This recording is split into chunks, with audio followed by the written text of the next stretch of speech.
السلام علیکم، کیسے ہیں آپ سب؟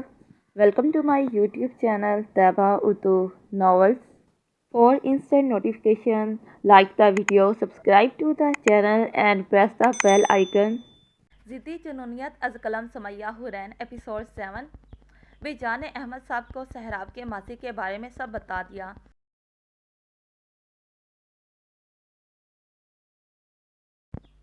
میں معافی چاہتی ہوں بیٹا، اگر میری بات سے آپ کی دل آزاری ہوئی تو آپ کو رشتہ نہیں کرنا آپ کی مرضی. آپ بچی کے والد ہیں اور پورا حق ہے اس کے لیے بہتر سے بہترین فیصلہ کرنا. پر میرا سہراب کیسا ہے، اس کی پرورش میں نے کی.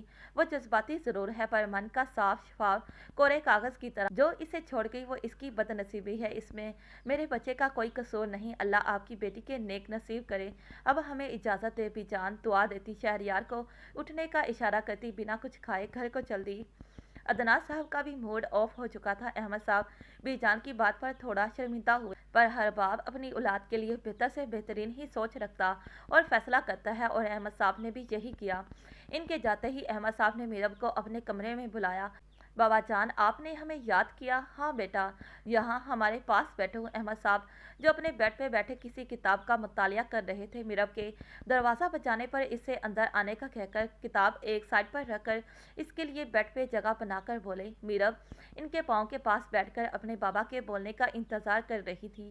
دیکھو بیٹا، تمہارے لیے روبا کے سسرال والوں کے گھر سے رشتہ آیا ہے، ان کے بیٹے حمزہ کا. مجھے وہ لوگ ٹھیک لگے، ہمارے جیسے ہی ہیں. سب سے اہم بات، ان کا اور ہمارا مزاج ملتا جلتا ہے. دونوں خالہ بھانجی ایک ساتھ ایک گھر میں رہو گے تو میں بھی سکون میں رہوں گا. پرسوں ہی دونوں کا نکاح ہے، تمہیں کوئی اعتراض تو نہیں؟ احمد صاحب کی بات پر میرب بوکھلا گئی. پرسوں نکاح؟ اسے سمجھ نہیں آئی کیا جواب دے. اس نے اپنی ماں کی طرف دیکھا جو اس کے جواب کی منتظر تھی. بابا، میں اپنا ماسٹرز کمپلیٹ کرنا چاہتی ہوں. میرب کی بات پر احمد صاحب مسکرا کر بولے، بچے تو آپ کو کس نے روکا ہے؟ ابھی صرف نکاح ہے، رخصتی آپ کے پیپرز کے بعد ہوگی. آپ یہ بتائیں، آپ کو اس رشتے سے اعتراض تو نہیں؟ احمد صاحب کی بات پر میرب نے نظریں اٹھا کر دیکھا. نہیں بابا، ہمیں کیوں اعتراض ہوگا؟ آپ جو بھی فیصلہ ہمارے لیے کریں گے بہتر ہوگا. جیتی رہو میرا بچہ، مجھے یہی امید تھی آپ سے. اب آپ جاؤ اپنے کمرے میں. احمد صاحب بیٹی کی بات پر مطمئن ہوتے سونے کے لیے لیٹ گئے. سہراب کو جب پتا چلا کہ میرب کے گھر والوں نے رشتے سے انکار کر دیا ہے، اس نے میرب کی انفارمیشن پہلے سے نکلوا لی تھی. اس نے میرب کو فون کیا جو بج کر بند ہو گیا. میرب جو ابھی اپنے کمرے میں آ کے سونے لگی تھی، اس کے موبائل پہ ان نون نمبر سے کال آنے لگی جسے اگنور کرتے وہ واش روم فریش ہونے چل دی. جب باہر آئی تو فون اب بھی بج رہا تھا. مسلسل فون کے بجنے سے میرب نے تنگ آ کر کال اٹھا لی. ہیلو، السلام علیکم، کون ہے؟ میرب کی دھیمی سی آواز سن کر سہراب اس کی آواز کے جادو میں کھوتا آنکھیں بند کر گیا. ہیلو، کون ہے؟ کیوں کال کی؟ اس کے مخاطب کرنے سے دوبارہ ہوش میں آتے اپنے گمبھیر آواز میں بولا، ہم نے آپ کے لیے اپنا پرپوزل بھیجا تھا جسے انکار کر دیا گیا. آپ اپنے پیرنٹس کو سمجھائیں انکار کا کوئی فائدہ نہیں، کیونکہ جب مجھے کوئی چیز پسند آتی ہے تو میں اسے حاصل کر کے رہتا ہوں. سہراب کی بات ختم ہونے پر میرب غصے سے بولی، ہم کوئی چیز نہیں، جیتی جاگتی انسان ہیں اور سمجھنے کی ضرورت آپ کو ہے. اور آپ کی جانکاری کے لیے بتا دیں، پرسوں ہمارا نکاح ہے اور ہم اپنے بابا کے فیصلے پہ بہت خوش اور مطمئن ہیں. بہتر ہوگا آپ بھی ہمیں بھول جائیں اور کوئی اپنے جیسی ڈھونڈ کر شادی کر لیں. میرب کی بات سن کر سہراب نے کہکا لگایا، ارے واہ، ہمیں لگا تھا کہ آپ ایک ڈرپوک سی لڑکی ہیں، پر ہمارا اندازہ غلط تھا. آئی لائک اٹ، ہمیں ڈرپوک بیوی پسند نہیں. اور کیا کہا آپ نے؟ پرسوں نکاح ہے، لگتا ہے بہت جلدی ہے آپ کو نکاح کی، تو تیار رہیں ہماری دلہن بننے کے لیے. نکاح تو اب پرسوں ہی ہوگا، پر کسی اور سے نہیں، سہراب یزدانی سے. شرافت سے آپ کو اور آپ کی فیملی کو سمجھا لیا، اب ہم اپنے طریقے سے سمجھائیں گے. میرا خیال اب آپ کو ہماری بات سمجھ آ گئی ہوگی. میں پھر فون کروں گا، تب تک کے لیے خدا حافظ. لائن منقطع ہونے پہ وہ جیسے ہوش میں آئی تھی. اچھے خاصے موسم میں اس نے اپنے ماتھے پر پانی کے قطرے محسوس کیے تھے. وہ کامتی ٹانگوں کے ساتھ بیڈ پہ بیٹھی تھی. کچھ دیر گزری تھی کہ میرب کے موبائل پہ دوبارہ سے ان نون نمبر سے کال آنے لگی تھی. اس نے جھنجھلا کر کال ریسیو کی. ہیلو. میرب کے ہیلو بولنے سے آگے والا انسان بولا، हेलो, मैं हमजा बात कर रहा हूँ। दूसरी तरफ से आती आवाज़ का सुनकर वो हैरान हुई थी। आप यकीनन हैरान होगी, लेकिन मैं आपसे चंद बातें करना चाहता हूँ। परसों क्योंकि हमारा निकाह है तो मैंने सोचा मैं पहले ही बात कर लूँ।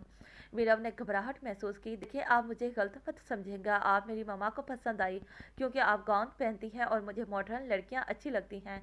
इस तरह बुर्के में इंसान बैकवर्ड लगता है। मैंने मम्मा से भी कहा, पर वो कहती हैं आप शादी के बाद बदल जाएंगी, पर मुझे ऐसा नहीं लगता, इसलिए बेहतर होगा आप खुद इनकार कर दे। बाद में मेरी मम्मा से मत कहिएगा, जब टाइम पे दूल्हा नहीं होगा। आप सुन रही हैं ना मेरी बात? इसकी खामोशी महसूस करके इसने पूछा। जी चले ठीक है, उम्मीद है आप मेरी बात पे गौर करेंगी। अल्लाह हाफिज। फ़ोन बंद होते ही मीरव ने मोबाइल बेड पे रखा। ये मेरे साथ क्या हो रहा है? कभी कोई फ़ोन करके कुछ कहता है, कभी कुछ। इस फ़ोन के साथ इसे सहराब यज़दानी का फ़ोन भी याद आया। इसने गुस्से से सोचा और दोनों हाथों में अपना सर गिरा लिया।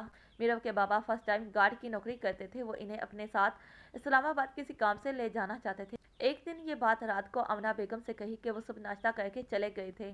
घर में निकाह की तैयारियां जारी थी। मीरव को अमना बेगम ने आज छुट्टी करवा दी थी और इसकी दोस्तों ने दोपहर को आना था। रोबा और आमना कुछ दिन पहले मोहल्ले वालों में शादी में गई थी। वहीं एक खतून जिसका नाम कलसूम था, इन्हें रोबा पसंद आई थी और उन्होंने आमना बेगम से बहुत इसरार करके घर रिश्ता लाने की इजाज़त चाही और अपना मोबाइल नंबर इन्हें दिया, क्योंकि आमना बेगम ने अहमद से बात करके फिर ही बता सकती थी। अहमद ने भी सुन के इन्हें घर बुला लिया तो इन्हें भी ये लोग बहुत अच्छे लगे। तभी मंगनी की बजाय निकाह की तारीख ले ली गई। उनको अपने आवारा बेटे हमजा के लिए मीरा भी बहुत पसंद आई। तभी इसके लिए भी बहुत इसरार किया तो अहमद साहब ने बेटी से पूछ के फिर जवाब देने का कहा और जो इन्हें रात तक मिल गया। पर कहते हैं होता वही है जो नसीब में लिख दिया हो। मीरा रोबा की तकदीर में भी क्या लिखा था ये वक्त ने बताना था। इस सब के दौरान शामिर रोबा की शादी का सुन के भी खामोश था। पर क्यों, ये भी बहुत जल्द पता लग जाना था। मीरब नाश्ते के बाद सर दर्द का बोलकर अपने कमरे में चल दी। जब दोपहर को नीचे आई तो आमना बेगम को लॉन्च में परेशान सा रोता देखकर तेजी से इनकी तरफ बढ़ी। क्या हुआ मामा, आप परेशान लग रही हैं? इसे देखते उन्होंने और रोना शुरू कर दिया। अजान अभी तक घर नहीं आया, तुम्हारे बाबा शहर से बाहर हैं, इन्हें पता चला तो इनकी तबीयत ज़्यादा ख़राब हो जाएगी। और शामिर का फ़ोन स्विच्ड ऑफ जा रहा है। इनकी बात पर मीरब ने घड़ी की तरफ देखा जहां 3 बज रहे थे, लेकिन वो तो 2 बजे आ जाता है। हाँ, मैंने इसके स्कूल फ़ोन किया पर वो कह रहे हैं वो कब का चला गया है। रुबा ने इसे बताया तो आमना बेगम अपने रोने में शिद्दत पकड़ चुकी थी। मामा आप चुप हो जाए, मैं कुछ करती हूँ। इससे पहले मीरब अजान के दोस्तों से पूछने जाती इसका फ़ोन बजा, जिसे देखकर मीरब ने कॉल रिसीव कर ली। हेलो, कौन बात कर रहा है? अस्सलाम वालेकुम, मैं सहराब बात कर रहा हूँ। ज़रूर, आप अपने भाई को ढूंढ रही होंगी जो इस वक्त मेरे पास है। अगर आपको अपना भाई चाहिए तो चुपचाप आपके घर के बाहर जो ब्लैक गाड़ी खड़ी है इसमें बैठकर आ जाएं। ये कहते साथ ही सहराब ने इसकी बात सुने बिना कॉल काट दी। कॉल बंद होते ही मीरब अपने कमरे में भागी और गान पकड़ कर नीचे आई तो रोबा ने इस पर सवालों की बौछार कर दी। कौन था, किसकी कॉल थी, कहाँ जा रही हो तुम अकेले? आनी, मैं अभी बस अजान को लेकर आई, आप मामा का ख्याल रखे। ये कहते हैं मीरब बाहर को दौड़ी। मीरू मीरू रुको, कहाँ जा रही हो? रोबा इसके पीछे भागी पर वो तब तक गाड़ी में बैठते निकल चुकी थी। इसके जाने के बाद मीरब की सारी दोस्तें आई तो रूबा को अकेले दरवाजे पे चीखते पाया। क्या हुआ रूबा, अभी मीरू कहाँ गई? रूबा ने इन्हें सब बताया, जिससे सब परेशान होती इससे अंदर ले गई। खदीजा ने शहरयार को कॉल की जिसका मोबाइल ऑफ था। गाड़ी एक सुनसान रास्ते पे जा रुकी। मीरब जैसे ही गाड़ी से निकली इसे अजान की आवाज़ आई। बजू, इसने सामने देखा तो अजान इसे सही सलामत मिला। वो बेख्तियार इसकी तरफ बढ़ी थी। अजान, तुम ठीक तो हो, तुम्हें कुछ हुआ तो नहीं? अजान को गले लगाते ही इसके आंसू निकल आए थे। इससे पहले मीरब और सवाल अजान से करती इसे सहराब की आवाज़ आई। मुझे पता था आज ज़रूर आएंगी। इसे देखकर मीरब को एक पल के लिए अपने कदमों से जान निकलती महसूस हुई थी।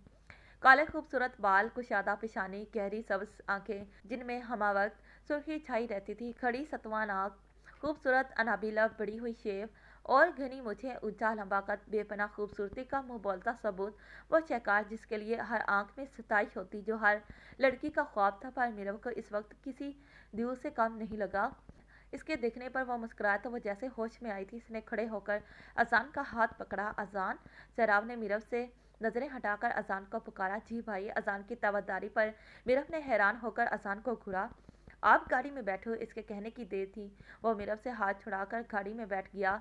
मीरब हक्का बक्का अजान को देखने लगी। इसने घूर कर सैराब से सवाल किया, अजान आपके पास था?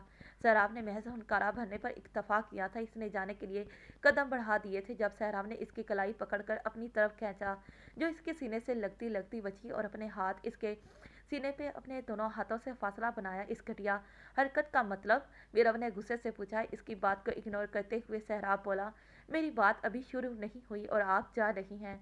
रास्ता छोड़े, सुनसान रास्ता, उतरी हुई शाम के साए, और सामने खड़ा ये शख्स इसके लिए काफ़ी परेशान कुन था। मैं आपसे इश्क करता हूँ, पहली नज़र में आप मेरी जुनूनियत बन चुकी हैं, और जो चीज़ मुझे पसंद आ जाती है मैं उसे हासिल करके ही रहता हूँ। हर कीमत पर आपको शादी तो मुझसे ही करनी पड़ेगी। मैं आपको चीज़ नज़र आती हूँ, दौलत के नशे में पागल हो गए हैं आप। दूसरा इंसान आपको इंसान नहीं लगता। यह आपकी गलतफहमी है कि इस तरह की हरकतों से मैं डर जाऊंगी। आप खुद को समझते क्या हैं? आपसे शादी करने से बेहतर है मैं जहर खाकर मर जाऊं। गुस्से से मीरब का चेहरा तमतमाने लगा था। वो जो बहुत फुर्सत से इसे देख रहा था मुस्कुरा दिया। मैं सोच रहा था आप खामोश ज़्यादा अच्छी लगती हैं या गुस्से से? बोलती हुई सहराब का जवाब सुनकर इसका दिल चाहा सामने खड़े इस शख्स का मुंह तोड़ दे, पर वो एकदम सख्त हो गया। मरने तो हम आपको देंगे नहीं। अब एक बार फिर समझा रहा हूँ, मेरे अलावा किसी बारे में सोचना भी मत। यही आपके लिए और आपके घर वालों के लिए बेहतर होगा। अभी तो एजान आपके साथ जा रहा है, लेकिन आपने हमारी बात नहीं मानी तो अगला निशाना आपके फादर होंगे, और हम क्या कर सकते हैं इसका अंदाज़ा आपको हो गया होगा। आप क्या करती हैं? आपके घर वाले कौन हैं? हमें एक एक पल की खबर है, इसका अंदाज़ा भी आपको हो गया होगा। वह मुस्कुराया था। आप अब तक हमारे टेम्पर को ज़रूरत से ज़्यादा आजमा चुकी हैं, अभी तो आप जाएं। अच्छी तरह सोचें, जवाब मेरी सोच के मुताबिक ही होना चाहिए, वरना नताइज की ज़िम्मेदार आप खुद होंगी। मैं रात को फ़ोन करूंगा, अटेंड ज़रूर करना, वरना आगे आप खुद समझदार हैं। वो इसको देखे बगैर इसके लहजे की सफाकी महसूस कर सकती थी। सहराब ने इसके बेजान वजूद को खुद गाड़ी तक लाते इसमें बिठाया और ड्राइवर से गाड़ी आगे बढ़ाने को बोला। इनके जाने के बाद वो खुद भी अपनी गाड़ी में घर को चल दिया।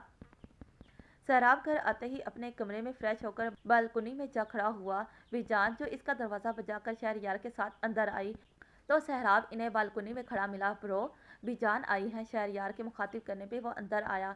सहराब, मेरे बच्चे, कहाँ थे तुम और घर कब आए? बीजान सोफे पर बैठते हुए बोली तो सहराब भी इनके पाँव के पास बैठकर सर इनके घुटनों पर रख दिया और वो इसके बालों में उंगलियां चलाने लगी। बस किसी काम से बाहर किया था, अभी आया हूँ। सहराब बेटा, तुम बोलो तो हम दोबारा इनके घर जाएं। इसकी ज़रूरत नहीं है बीजान, तो फिर तुम इसे भूल जाओ। इसने चौंक कर सर उठाया। ये नामुमकिन है बीजान, मैं उसे नहीं भूल सकता और ना ही छोड़ सकता हूँ। कल नहीं तो परसों इसे हर हाल में यहाँ आना है।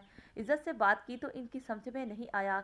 अब मुझे और तरीका इख्तियार करना पड़ेगा। बीजान ने इसे खोजती नज़रों से इसकी सुर्ख आंखों को देखा। मेरी जान, लड़कियों की इज्जत बहुत नाजुक होती है, और फिर जैसे आप चाहते हैं इसे तो तकलीफ देने का सोचते भी नहीं। कुछ ऐसा वैसा मत करना सहराब जिससे वो लड़की टूट जाए। इनकी बात पर सहराब नजरें चुरा किया। आप गलत समझ रही हैं, मैं ऐसा वैसा कुछ नहीं करूँगा। इसकी बात पर बीजान मुस्कुरा दी। हाँ, मुझे अपनी तरबियत पर फ़ख्र है। तुम ऐसा कुछ नहीं करोगे जिस पर मुझे अफसोस हो। इनकी बात पर इसने एक बार फिर अपना सर इनकी गोद में रखकर आंखें मूंद ली। सहराब, दुनिया में खूबसूरत लड़कियों की कमी तो नहीं, और फिर हमारे और इनके स्टेटस में बहुत फ़र्क है, और आप क्यों इनके पीछे खुद को बर्बाद कर रहे हो? हमारा तुम दोनों के सिवा है कौन आखिर? बीजान की आवाज़ बढ़ाने लगी थी तो सहराब ने जल्दी से आंखें खोल दी और सीधा होकर इन्हें देखने लगा। आपको मालूम है बीजान, आप मेरी सब कुछ हैं। आपके होते हुए मुझे मेरे मॉम डैड की कभी भी कमी महसूस नहीं हुई, और मेरा स्टेटस, इसमें मेरा क्या कसूर? जिससे चाहे अल्लाह ज़्यादा या कम दे, इसमें मालिक की मर्जी। और जहाँ तक बात मीरब की है, तो जब मैंने पहली बार इसे देखा, इसकी आवाज़ सुनी, तो मुझे लगा कि मैं मुकम्मल हो गया हूँ। मैं जो अधूरा था, मेरा गुमशुदा हिस्सा मुझे मिल गया है। इसे देखकर ही पाकीज़गी का एहसास होता है। बीजान, वो इतनी प्यारी, इतनी खूबसूरत है कि मैं आपको बता नहीं सकता, इसने बच्चों की तरह खुश होकर कहा। तो बीजान मुस्कुरा दी, फिर संजीदगी से बोली, सहराब, मुझे नहीं लगता वो लोग मानेंगे। मानेंगे, ज़रूर मानेंगे। अब तो मुझे ज़िद हो गई है, और आप जानती हैं जब मुझे ज़िद हो जाती है तो मैं वो हर काम करके रहता हूँ। अब तो मीरब खुद हाँ करेगी। इसके लहजे में कुछ ऐसा था कि बीजान और शहरयार ने चौंक कर देखा। वो कुछ बोलना चाहती थी पर वो बोल पड़ा। बीजान, आप परेशान ना हो, बस इनके घर जाने की तैयारी करें। वो इनकी आंखों में देखकर बोला, अच्छा अब आप चलें, खाना खा लें, हम आपके बिना खाना नहीं खाते, आप जानते हैं ना, चलें हमारे साथ। बीजान सहराब के बाजू से पकड़कर ज़बरदस्ती ले गई। शामिर जब घर आया तो सबको परेशान देखकर बोला, क्या हुआ है?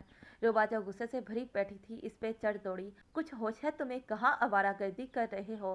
तुम्हारे बहन भाई दोपहर से लापता है। मैं कब से तुमको बार बार कॉल कर रही हूँ पर तुम्हारा मोबाइल स्विच्ड ऑफ है। कहाँ पर मुकाला करते घूम रहे हो? मैं जहाँ भी मुकाला करूँ मेरा मुंह मेरी मर्जी। तुम्हें क्या तकलीफ हो रही है? और रही बात मेरे बहन भाइयों की, तुम भी अम्मा घर पे थी ना। ये गज भर लंबी जबान क्या सिर्फ मेरे आगे ही चलती है मिस परफेक्ट लेडी? अपना ये दिमाग या गधे घोड़े बेचने के लिए रखा हुआ है क्या? शामिर की बात पर रूबा अपनी हंसी रोकने की कोशिश कर रही थी। इससे पहले रूबा इसे जवाब देती मीरा अजान को लेकर लाउंज में आई। अजान मेरा बच्चा। आमना बेगम अजान को देखते ही इसके पास लपकी। इनकी आवाज़ के ताक में सबने पीछे मुड़कर देखा। मेरा बच्चा तो ठीक तो है ना? तुझे कुछ हुआ तो नहीं? आमना बेगम बेटे को दीवानावर चिमटी बोली।